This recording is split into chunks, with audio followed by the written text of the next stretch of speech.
Very good morning आप सभी को।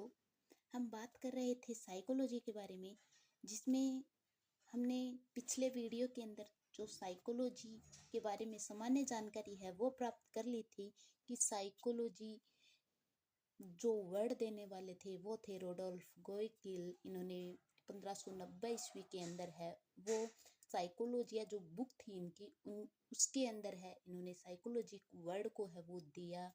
इसके बाद अगर हम बात करें कि जो आधुनिक जो साइकोलॉजी है इसके फादर है वो जो कहा जाता है विश्व स्तर पर विलियम वोल्ट को, लेकिन हम बात करें कि अमेरिका में है वो विलियम जेम्स को है वो मानते हैं साइकोलॉजी का जनक।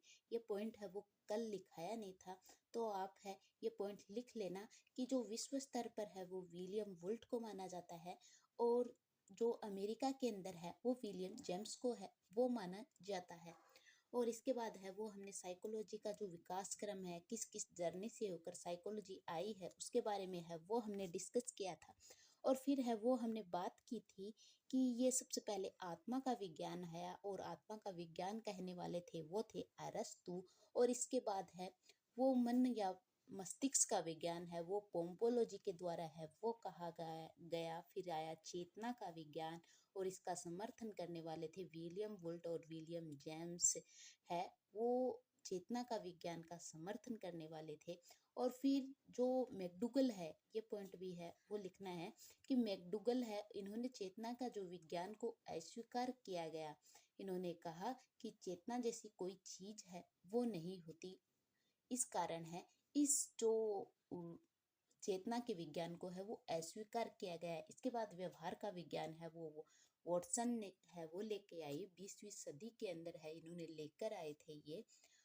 फिर जो व्यवहारवाद देने वाले थे वॉटसन, लेकिन व्यवहार शब्द का प्रयोग करने वाले थे मैकडूगल।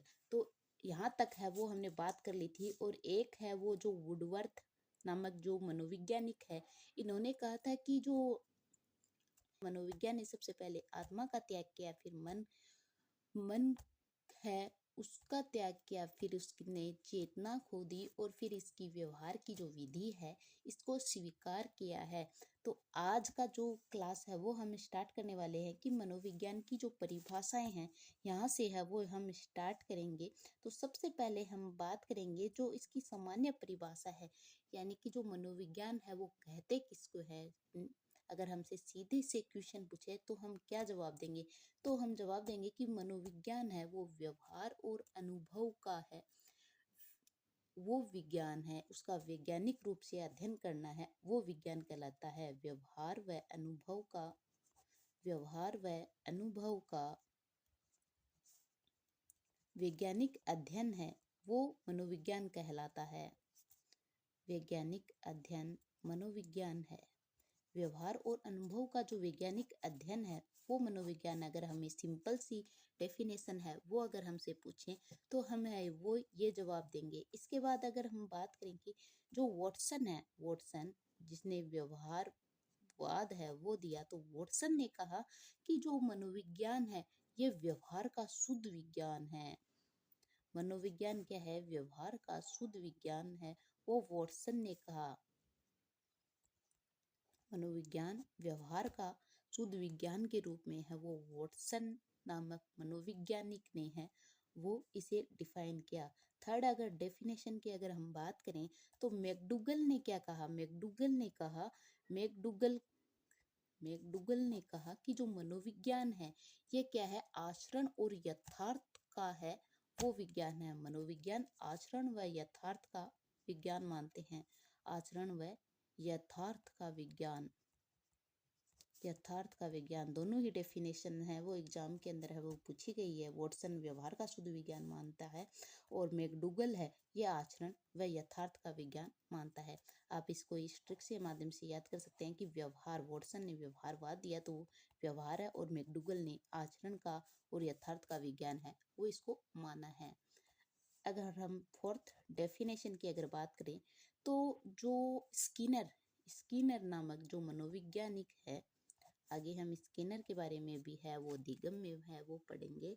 इसके बारे में जो बी एफ स्किनर या हम स्किनर है कहते हैं कि जो मनोविज्ञान है अनुभव और व्यवहार का विज्ञान है।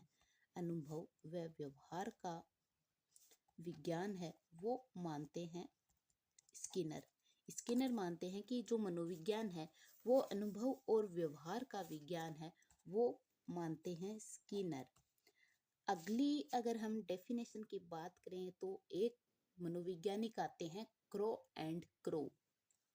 Crow and crow crow and जो क्रो है ये मनोविज्ञान है, वो इसको व्यवहार के साथ साथ मानव संबंधों का विज्ञान भी है वो मानते हैं। मनोविज्ञान है वो व्यवहार के साथ किसका है, व्यवहार व मानव संबंधों का विज्ञान है।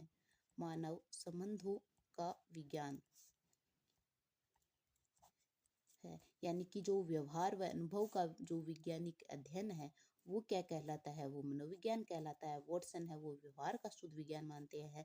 मैकडूगल आचरण व यथार्थ का विज्ञान है वो इसको मानते हैं। बी.एफ. स्किनर मानते हैं अनुभव और व्यवहार का विज्ञान है, वो इसको मानते हैं। इसके अलावा जो क्रो एंड क्रो है वो व्यवहार व मानव संबंधों का जो अध्ययन है वो मनोविज्ञान है वो कहलाता है। इसके बाद आते हैं फ्राइड। फ्राइड तो है वो मानते हैं अचेतन मन का है वो अध्ययन करना है वो मनोविज्ञान है। अचेतन मन की जब स्टडी करते हैं तो उसको क्या मानते हैं, ये मनोविज्ञान मानते हैं। इसके बाद एक आता है एबिंगहोस। एबिंगहोस जो मनोवैज्ञानिक है, इन्होंने कहा कि जो मनोविज्ञान है इसका क्या होता है कि भूतकाल तो लंबा होता है, भूतकाल लंबा और इतिहास है वो छोटा होता है, इतिहास छोटा। तो ये मानते हैं मनोविज्ञान को इस प्रकार का कि भूतकाल इसका लंबा है और इतिहास इसका क्या है, छोटा है। इसके बाद अगर हम बात करें कि जो विलियम जेम्स है, तो विलियम जेम्स जो मनोवैज्ञानिक है, विलियम जेम्स, तो विलियम जेम्स है वो हमने मनोविज्ञान का जो विकास क्रम पढ़ा था उस विकास क्रम के अंदर है वो इन्होंने क्या कहा था कि ये चेतना का मनोविज्ञान है। तो हम इस जो ट्रिक को है वो याद कर सकते हैं कि जो मनोविज्ञान की सर्वोत्तम जो परिभाषा है वो इन्होंने बताया कि ये चेतना के विज्ञान के रूप में है, वो इसको स्वीकार है वो किया गया। तो मनोविज्ञान है वो चेतना के विज्ञान के रूप में है वो मानी जाती है। तो इतनी जो डेफिनेशन 8 डेफिनेशन है वो आपको ध्यान में रखनी है और इन्हीं से है वो एग्जाम के अंदर है वो क्वेश्चन है वो आ जाता है। तो इसके बाद है वो हम बात करेंगे मनोविज्ञान के जो प्रमुख संप्रदाय है उनके बारे में। जो मनोविज्ञान के पर जो प्रमुख संप्रदाय है वो कौन कौन से हैं, उन संप्रदाय के बारे में है वो हम बात करने वाले हैं। मनोविज्ञान के संप्रदाय, मनोविज्ञान के संप्रदाय